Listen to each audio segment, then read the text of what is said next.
Have you ever, looked up at the night sky and Yeah, wondered all the time. just how many different kinds of stars are out there? I mean, they all look like tiny, tiny little like pinpricks of light, Right. but Yeah. there's a whole universe of variety hidden in that twinkling. Absolutely. Yeah, we tend to, Yes. lump them all together as stars, but Right. but they're incredibly diverse. Some are massive and burn bright and fast, Oh, wow. while others are small and cool and lasting for billions of years. Okay, so let's dive into this. Yeah. I've got a stack of research here on all sorts of different stars, and I'm ready for my mind to be blown. What's the most interesting thing you think we'll uncover in this deep dive? Well, we're going to journey from our own sun all the way to a star so large that it would engulf Saturn if it were in our solar system. Whoa. Along the way, we'll explore the incredible power of nuclear fusion, Okay. the mysteries of the sun's corona, and the dramatic deaths of stars that seed the galaxy for new life. Welcome to Cosmos in a Pod Space and Astronomy series. All right, you've hooked me. So let's start with the basics. I know stars vary in size and temperature, but Sure. what else makes them so different? Well, their lifespans are dramatically different. Okay. And those lifespans are determined by their mass. So a star's mass dictates how much fuel it has and how quickly it burns through it. Mhm. The bigger the star, the faster it lives and the more spectacular its death. So it's like a cosmic race against time. Exactly. A massive star might live for millions of years, Wow. while a smaller one can shine for billions, even trillions of years. Trillions. Wow. Yeah. That makes our sun's 10 billion year lifespan seem like a blink of an eye. Yeah, it's pretty incredible. Let's talk about our own star, the sun. Sure. I know it's a pretty average star, It is. but still it's still pretty amazing to me. Yeah. What makes our sun tick? So the sun is what's called a main sequence star, Okay. which means it's in the prime of its life, steadily fusing hydrogen into helium in its core. Okay. And that fusion is a powerful process, releasing a tremendous amount of energy Right. that we feel as light and heat here on Earth. It's mind-blowing to think that all the energy that powers our planet comes from that nuclear furnace Yeah, millions of miles away. absolutely. Yeah. It's our lifeblood. And it's not just, a uniform ball of fire either. Uh, Right. The sun has layers, it does. each with its own Absolutely. unique characteristics and processes. Exactly. Right. I remember reading about the sun's corona. Mm-hmm. It's like a giant mystery, isn't it? It is. The corona is the outermost layer of the sun's atmosphere. And what's bizarre is that it's millions of degrees hotter than the sun's surface. And scientists are still trying to understand why. I mean, it's a huge. Like standing Yeah. closer to a campfire and feeling colder than someone further away. That's fresh. It just doesn't make sense. It really doesn't. Yeah, there are a lot of theories, Okay. but the Parker Solar Probe Right. is out there right now Okay. collecting data, trying to unravel this coronal heating mystery. I read that the Parker Solar Probe is the fastest human-made object ever built. It's getting closer to the sun than anything we've ever sent before. Yeah. What's it hoping to find out? So it's measuring the solar wind, which Gotcha. is the stream of charged particles that's constantly flowing from the sun. Mm. It's also studying the sun's magnetic field, which plays a big role in shaping the corona Right. and driving those solar winds. So it's not just about understanding our own sun, but also how stars in general interact with their surroundings. Precisely. What we learn from the Parker Solar Probe will help us understand the dynamics of other stars and how they impact the planets that orbit them. Okay, that's a perfect segue to our next topic. Yeah. Other stars. So we've talked about our sun, but what about those red dwarfs I keep hearing about? Are they just miniature versions of the sun? Not quite. They're much smaller Okay. and cooler, Mm-hmm. and they burn their fuel much more slowly. Okay. That means they have incredibly long lifespans. In fact, some red dwarfs are thought to live for trillions of years. Trillions. Trillions with a T. Wow. That makes our sun's 10 billion year lifespan seem like a blink of an eye. Yeah. It's amazing, isn't it? Yeah, and because they're so long lived, some scientists believe red dwarfs might be ideal places to look for life Right. beyond Earth. Exactly, because they provide a stable environment for Right. planets to evolve Over vast stretches of in time. vast stretches of time. Yeah. One example is Barnard Star, a nearby red dwarf. Okay. Scientists believe there might be a planetary system around it Oh, and yeah? are actively searching for signs of habitable worlds. It's fascinating to think about what those planets might be like. So we've got these small, long-lived red dwarfs on one end of the spectrum. What about the other end? What are some of the biggest, most powerful stars out there? Well, let's jump over to the Sirius binary system. Okay. You've probably seen Sirius A Oh. in the night sky. It's the brightest star Okay. visible from Earth. I think I have. It has a sort of bluish-white glow. Yes. Right. It's a much hotter and more Incredible. massive star than our sun, but its companion, Sirius B, is a white dwarf. I remember reading about white dwarfs. They're the remnants of dead stars, aren't they? They are. Sirius B was once a star much larger than our sun, but it's now shrunk down to about the size of Earth. So it's incredibly dense. Extremely. A teaspoonful of white dwarf material would weigh tons on Earth. Okay, that's mind-boggling. Yep. So Sirius A is this blazing hot giant, Right. and Sirius B is its tiny, super dense companion. Right. It's like It's a tiny but heavy. cosmic odd couple. That's a great analogy. And together, they illustrate the different stages of a star's life cycle. Sirius A is in its prime, Right. while Sirius B is what's left after a star has burned through its fuel and shed its outer layers. Speaking of shedding layers, Yeah. I remember reading about a star called WR102. Right? It's one of those incredibly rare and hot Wolf-Rayet stars. It is. It's a beast. Right. What's so special about it? Well, first of all, it's massive, Well- much larger than our sun. Mm-hmm. But what's really fascinating is that it's in the process of shedding its outer layers, Okay. spewing out heavy elements. Heavy elements. What kind of elements are we talking about? Things like carbon and oxygen, Ah.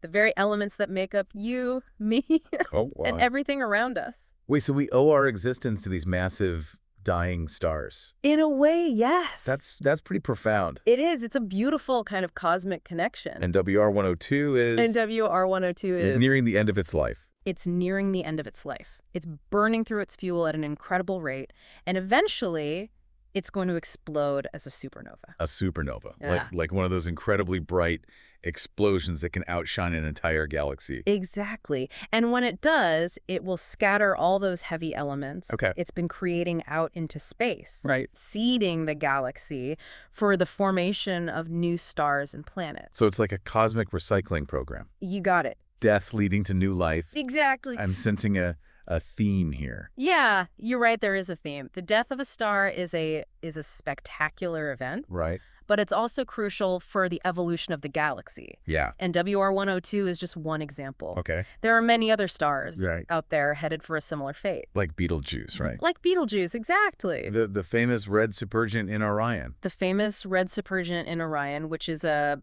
massive star that's nearing the end of its life. Right. And it's one of the prime candidates for a supernova in the near future, astronomically speaking, of course. Well, I'm hoping it happens soon. Right. It would be amazing to witness a supernova. It would be an incredible sight. Betelgeuse would suddenly become one of the brightest objects in the night sky, Wow. visible even during the day. So WR102 and Betelgeuse are both giants. Yes. Headed for spectacular supernova explosions. Absolutely. But I remember reading about another red giant, CW Leonis. What's its story?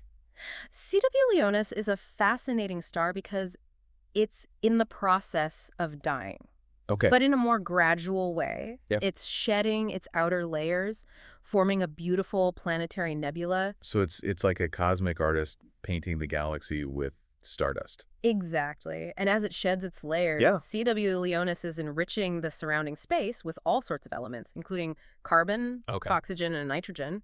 So it's contributing to the cosmic recycling program in a different way. Exactly. Both Betelgeuse with its future supernova Right. and CW Leonis with its gentle shedding of layers are showing us how stellar death Yeah. is not an ending, but a new beginning. Okay, you convinced me. No more morning dead stars. They're just moving on to a new chapter in the cosmic story. That's a great way to think about it. But we haven't even talked about the real giants yet. We haven't. Right. You mentioned a star so large it would engulf Saturn Right. if it were in our solar system. Tell Tell me more about that. We're talking about Stephenson 218, Okay. one of the largest known stars in the universe. Oh. It's a red supergiant located in the constellation Scutum, Okay. and it's so vast it makes Betelgeuse look tiny. I can't even wrap my head around that size. It's hard to fathom, isn't it? How do stars like Stephenson 218 even get so big? It's all about those incredible thermonuclear reactions happening in their cores. Okay. Stars like Betelgeuse and Stephenson 218 aren't just fusing hydrogen into helium. Right. They've moved on to heavier elements like carbon and oxygen. So they've leveled up in the cosmic fusion game. They have. And these heavier elements Yeah. require even higher temperatures and pressures to fuse. Okay. That intense energy output Yeah. causes the star to swell to enormous proportions. But I'm guessing there's a limit to how big a star can get, right? Yes. They can't just keep, expanding forever. Right. Eventually, even these supergiants Right. run out of fuel. Right. And when that happens, Yeah. gravity takes over, causing the star's core to collapse. And that's what leads to a supernova. Often, yes. But for the most massive stars, Oh, the yeah. core collapse can be so powerful that it forms a black hole. Okay, now we're getting into some seriously heavy cosmic territory. I think we need to take a break here and let all this information sink in. I agree. We've covered a lot of ground from our own sun all the way to supergiants and black holes. Yeah. It's amazing to think about the incredible variety of stars All right. Yeah. that populate the universe. Well, we're only halfway through our stack of research, so I'm sure there are many more surprises in store. Absolutely. There's still so much to explore in this deep dive into the lives and deaths of stars. Before we were talking about how even the largest stars eventually run out of fuel. It's like a cosmic balancing act, Sure. isn't it? Gravity versus fusion, creation versus destruction. It really is. Yeah. It makes me wonder, with all this talk about supergent stars Yeah. and their dramatic deaths, can planets even exist around them? I mean, wouldn't they just get swallowed up or blasted away? That's a great question, and it's one that astronomers are still trying to answer. Right. We haven't confirmed any exoplanets around supergiants yet, Right. but that doesn't mean they're not out there.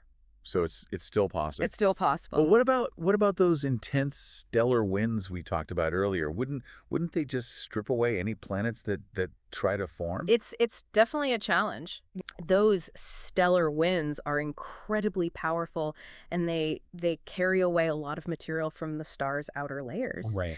But remember, the universe is full of surprises. We're Right. constantly discovering new planets in unexpected places. So you're saying there's hope? I'm saying there's hope. I love that. I mean, it would be incredible to think about, like, what a planet would be like orbiting a supergent star. It would be a truly alien world, that's for sure. Imagine the sky Yeah. dominated by this colossal star, Yeah. constantly changing as the star pulsates and sheds its layers. And what about the radiation? Wouldn't it be incredibly intense? Absolutely. Life as we know it Yeah. would likely struggle Yeah. and survive under such extreme conditions. Yeah. But who knows what kind of exotic life forms might evolve in such a harsh environment. Okay, now you're just teasing me with possibilities. But you mentioned that we haven't actually found any planets around supergiants yet. Right. So where have we found planets?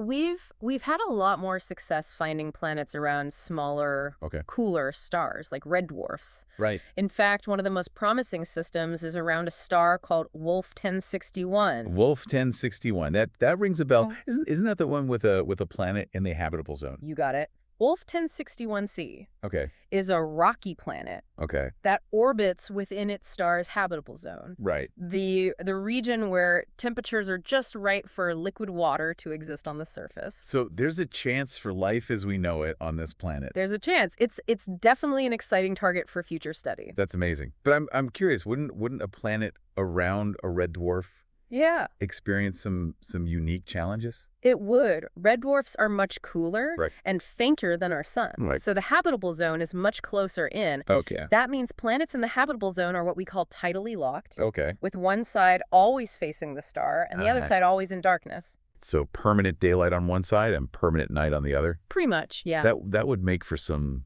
extreme weather patterns. It would, yeah. And red dwarfs are also known for their frequent and powerful flares, Okay. which could be harmful to life. So it's a mixed bag, right? Potential for habitability, but also some serious challenges. Exactly. It just goes to show that finding another Earth out there is going to be a lot more complicated than just looking for, planets in the habitable zone. Right. There's so many factors to consider, from the type of star to the planet's atmosphere and magnetic field. It makes you appreciate It does. just how special our own planet is. It really does. But let's not get too distracted by the search for life. Okay. We still have a lot more to uncover about stars themselves. Right. Before we were talking about Stephenson 218. Right. One of the largest known stars. Enormous. It's mind-boggling to think about a star that vast. It is. And it raises an important question. Yeah. Where do stars like that even come from? Right. How are they born? So we know stars form from clouds of gas and dust. Right. But I'm guessing it takes a lot more Yeah. than just a little cloud to create a supergiant. Yeah. Supergiants are born in vast, dense clouds of gas and dust called stellar nurseries. Stellar nurseries. And one of the closest and most active stellar nurseries is the Orion Cloud. Oh, I've heard of the Orion Cloud. It's visible to the naked eye, isn't it? It is. If you look at the constellation Orion, Okay. the Orion Cloud appears as a fuzzy patch below Orion's belt. So when I'm looking at that fuzzy patch, Yeah. I'm actually seeing a place You're seeing where stars are being born. where stars are being born. That's incredible.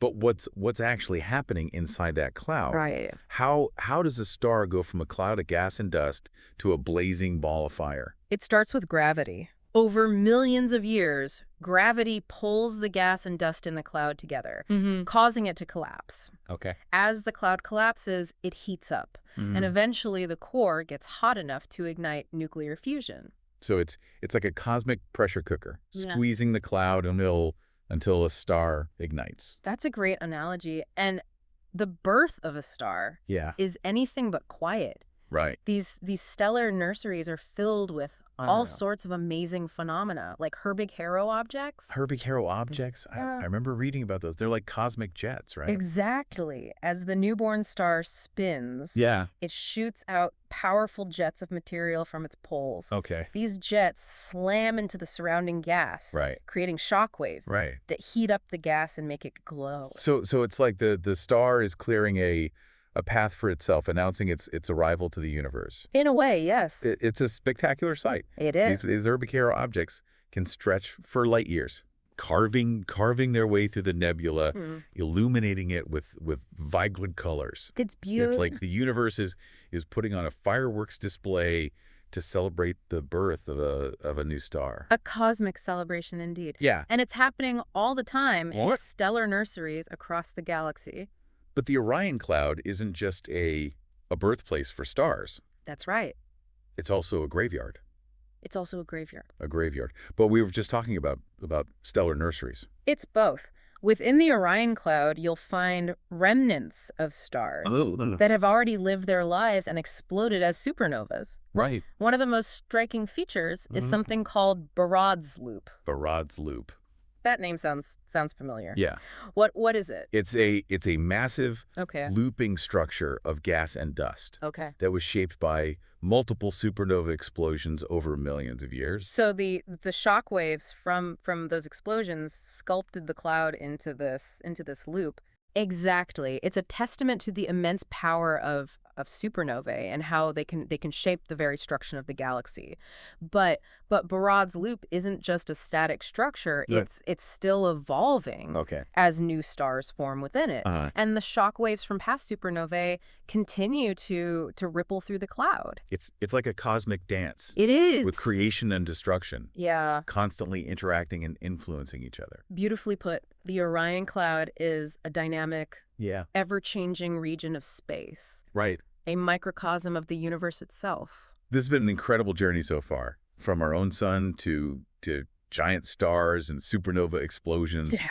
stellar nurseries, and even the possibility of planets around Yeah. around other stars. Yeah. We've covered so much ground, but I know we're not done yet. Right. What else is in store for us in this deep dive into the world of stars? Yeah. So we've talked about, stars being born, living their lives, and eventually dying sometimes in those spectacular supernova explosions. Right. But what happens after a supernova? Yeah. What's left behind? Well, that depends on the mass of the star. Okay. For smaller stars like our sun, Right. the core collapses into a white dwarf. We talked about Sirius B earlier, Yeah. which is a great example of a white dwarf. Right. Those incredibly dense remnants about the size of Earth. Exactly. But what about those supergiants, the ones that go supernova? What happens to their cores? So for those massive stars, the core collapse is much more violent. Okay. It can create a neutron star, an even denser object packed with neutrons. Okay.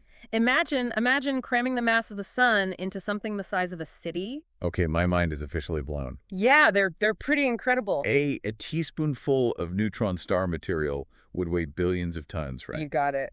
Neutron stars are some of the most extreme objects in the universe. Wow. They have incredibly strong magnetic fields and spin rapidly, emitting beams of radiation that sweep across space like a lighthouse. We detect these beams as pulsars. So those rapidly flashing stars we sometimes see are actually neutron stars. Exactly. Each flash is a pulse of radiation from the rotating neutron star. Okay. It's like a cosmic beacon, sending out signals across vast distances. That's amazing. But you mentioned that there's something even more extreme than a neutron star. Right. What happens when the core collapses so powerful that it goes beyond even a neutron star? That's when we get a black hole. Yeah. It's a region of space-time where gravity is so strong that nothing, not even light, can escape.